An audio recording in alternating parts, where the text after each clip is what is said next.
अनंत अरिहंतों के चरणों में अहोभावपूर्ण वंदना। अनंत काल से चलते इस शासन दीपक के प्रकाश को हम तक पहुंचाने वाले ऐसे परमोपकारी गुरु भगवंतों के चरणों में भावपूर्ण वंदना। यही शासन दीपक में घी स्वरूप अपनी संतति का योगदान देने वाले ऐसे संयम प्रेमी माता पिता को मेरी भक्तिपूर्ण वंदना। यहाँ उपस्थित श्रवणोपासक शासन प्रेमी ऐसे श्री संघ को, पूज्य वडिलों को, मेरे प्यारे विद्या गुरु आदि सभी को मेरी अंतर से वंदना। आज का यह समारोह आप सबके लिए विदाई का समारोह होगा, लेकिन विदाई क्यों?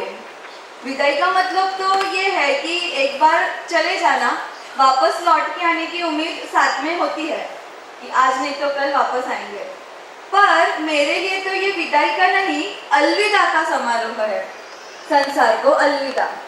एक बार जिसे छोड़ दिया उसे वापस मुड़कर देखना भी नहीं, उसे कहते हैं अलविदा। और मेरे परम पूज्य गुरुदेव यशोवर्मा सुरेश्वर जी मार्सेट भी फरमाते हैं कि संसारમાંથી નીકળવું એ ત્યાગ છે, પણ મનમાંથી સંસારને નીકાળી દેવો એ વૈરાગ્ય છે।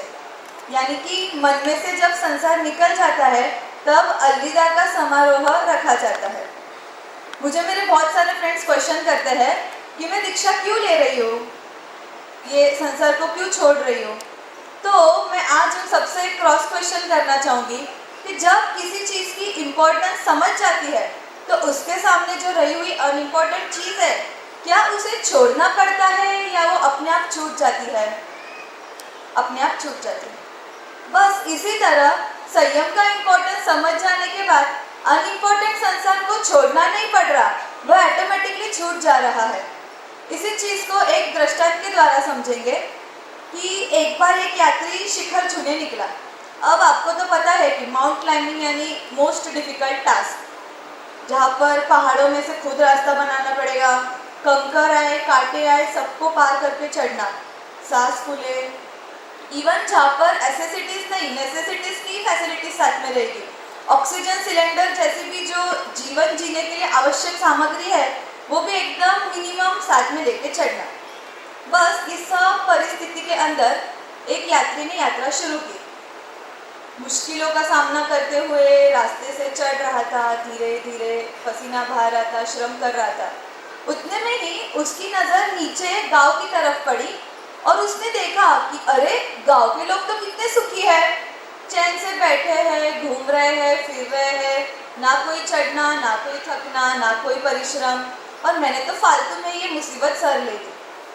इतना जितने में सोचा उतने में एक गांव में घटना बन गई और पूरे गांव में तेजी से आग फैलने लगी। सब लोग धीरे धीरे आग में जलने लगे, चीखने लगे, और ये देखते ही वो यात्री सोचने लगा कि हाश मैं सेफ रहा, हालांकि मैं सुविधाओं से दूर हूँ, पर आग जैसी जो दुविधा है उससे तो संपूर्णपणे मुक्त रहा।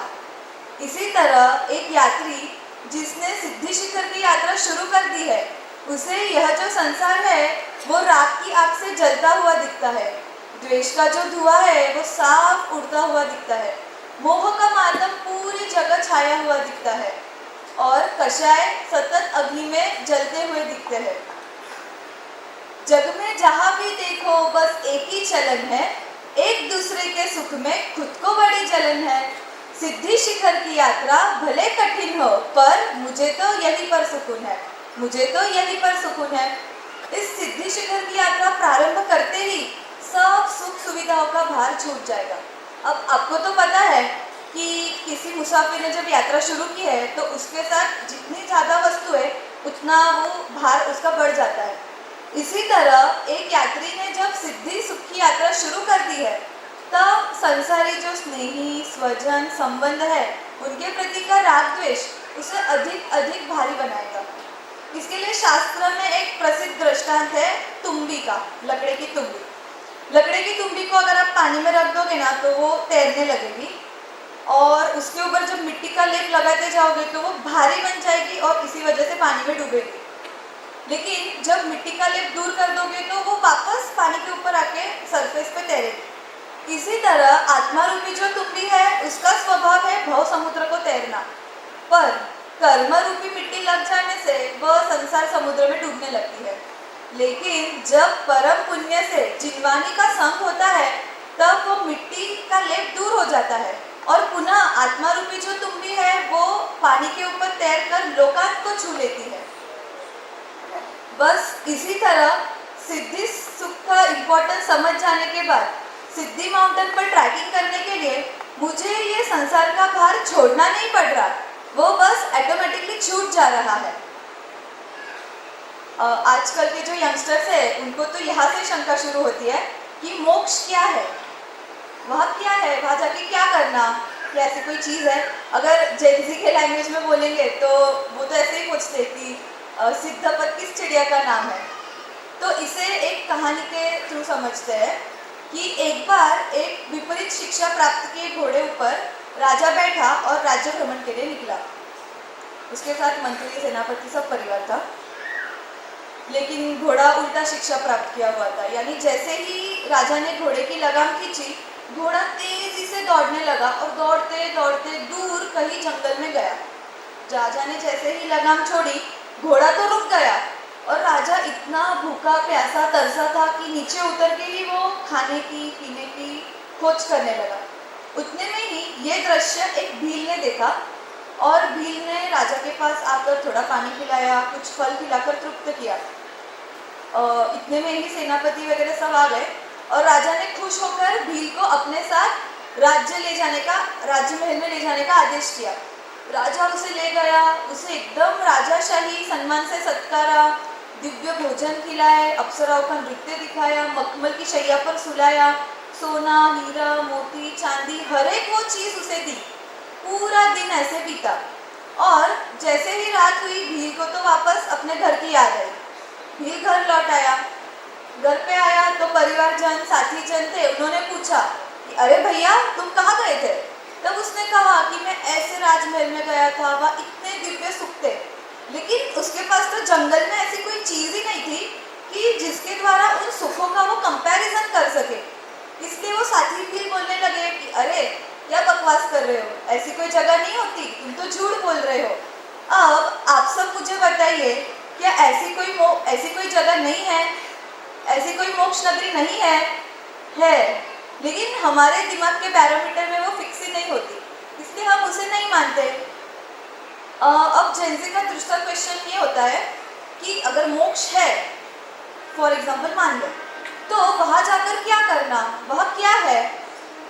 तो परम पूज्य गुरुदेव यशोवर्मा सुरेश्वर जी महाराज कहते हैं कि वहाँ वो नहीं है जो हमें नहीं चाहिए और वहाँ वो सब कुछ है जो हमें चाहिए, यानी कि जन्म, मरण, रोग, शोक, संयोग, वियोग, टेंशन, डिप्रेशन जैसी कोई भी समस्या वहाँ नहीं है और सुख, शांति, समाधि, सुकून जैसे अनेक सुविधाएं वहाँ पर है।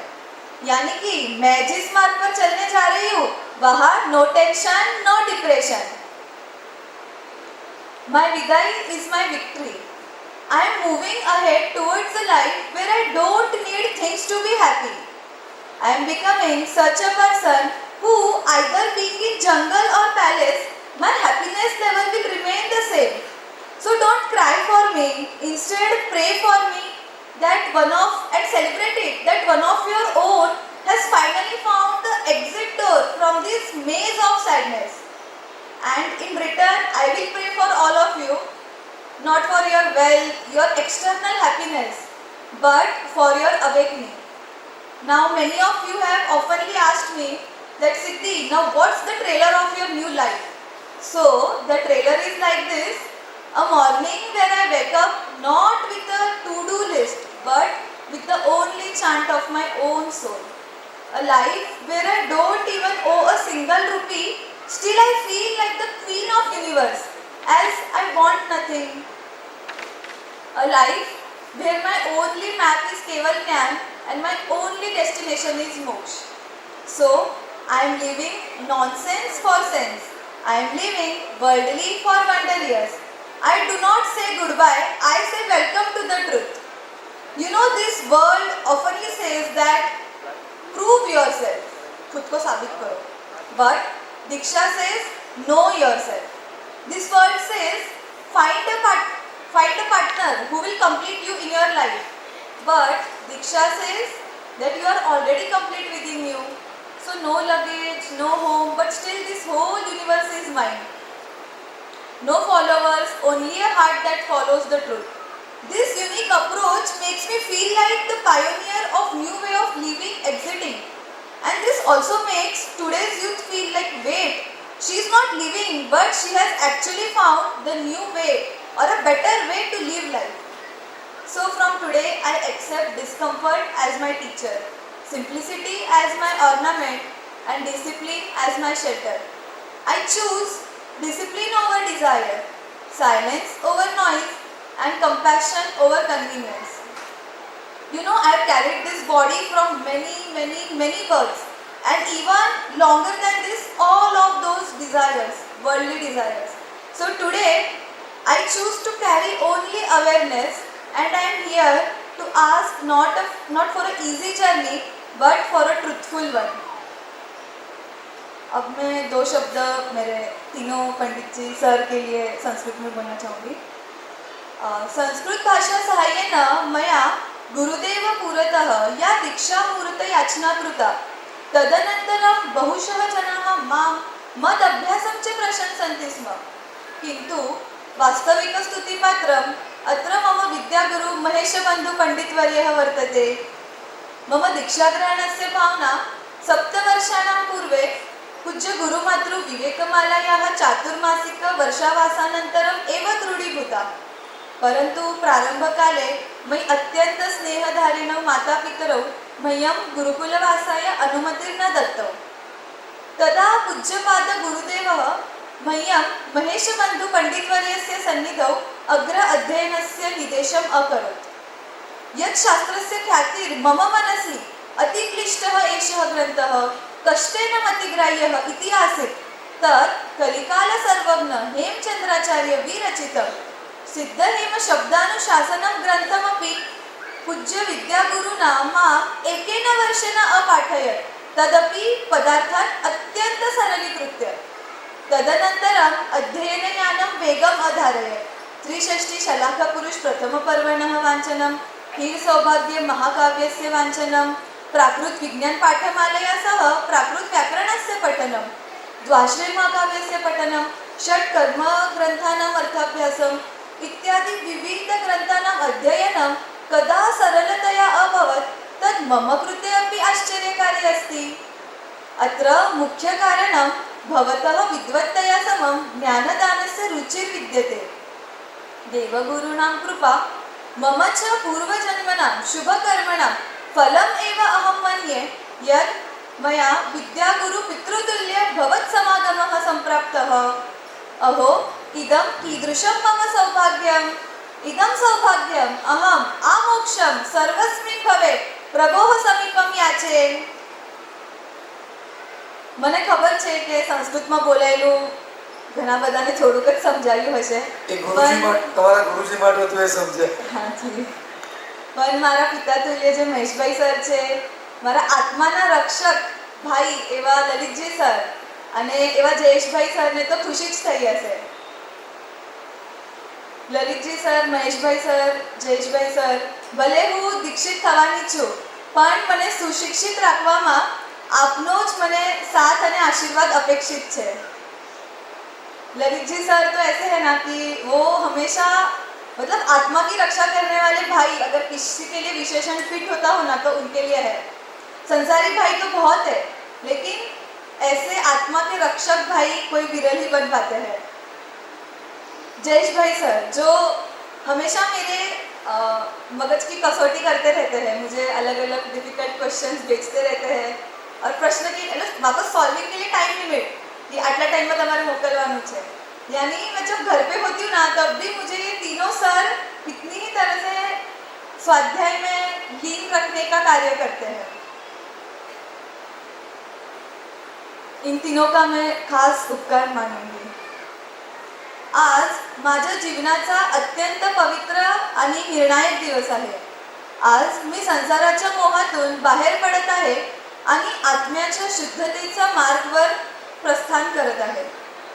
मी काहीच सोडत नाहीये, मी फक्त स्वतःला शोधत आहे. आजपासून अहिंसा हा माझा जीवनाचा आधार असेल. सत्य हे माझे बोलण्याचे भूषण. अस्तेय हा माझा वर्तमानाचा आधार. ब्रह्मचर्य हे आत्म्याच्या शुद्धतेचे साधन आणि अपरिग्रह हे माझ्यासाठी मोक्षाचे द्वार असेल. हा मार्ग सोपा नाही आहे, पण सत्य आणि शुद्धतेचा आहे. कठीणातही शांती, त्यागातही संतोष आणि मौनातही प्रकाश म्हणजे हा मार्ग. मी या मार्गावर प्रस्थान करत आहे तेव्हा आपल्या सगळ्यांचे आशीर्वादची याचना करते.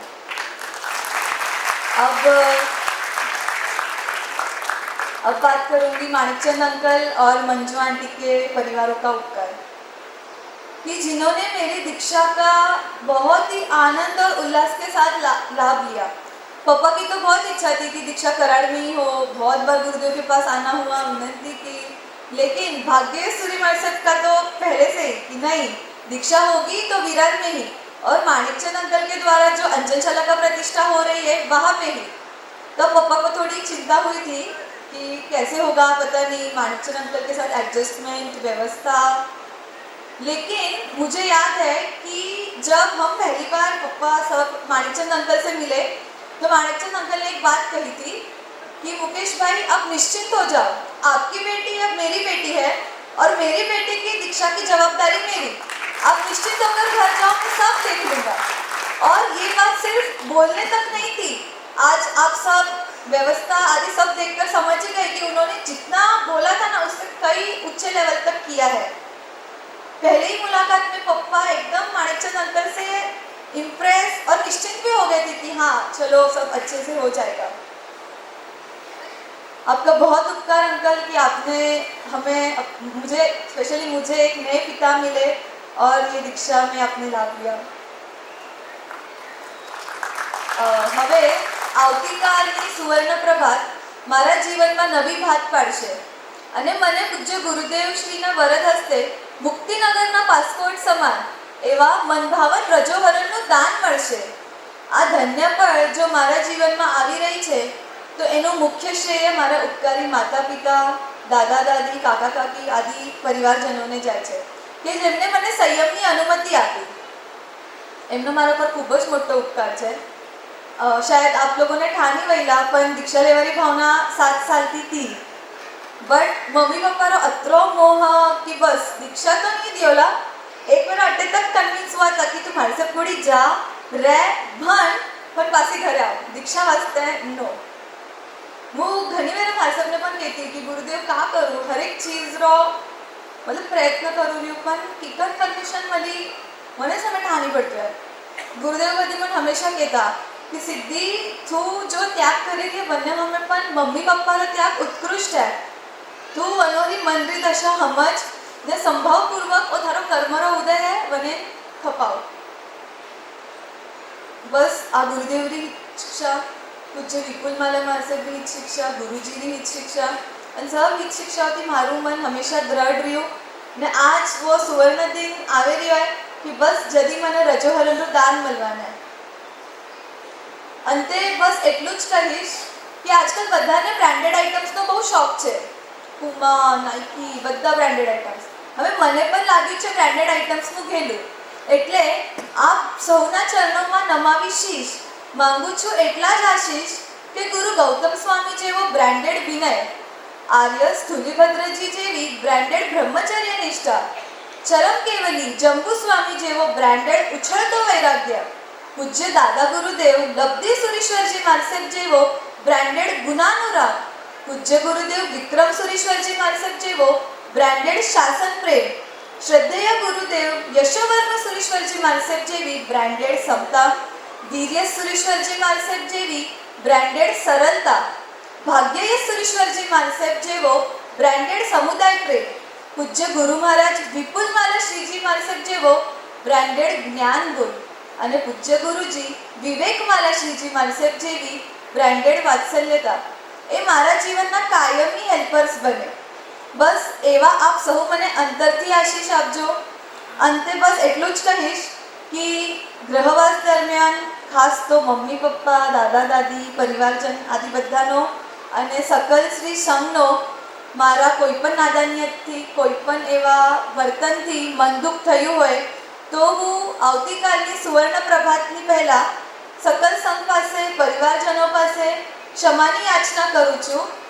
મન વચન કાયાથી ખાસ મિચ્છામી દુક્કડમ. જેના આજ્ઞા વિરુદ્ધ બોલાયું હોય તો મિચ્છામી દુક્કડમ.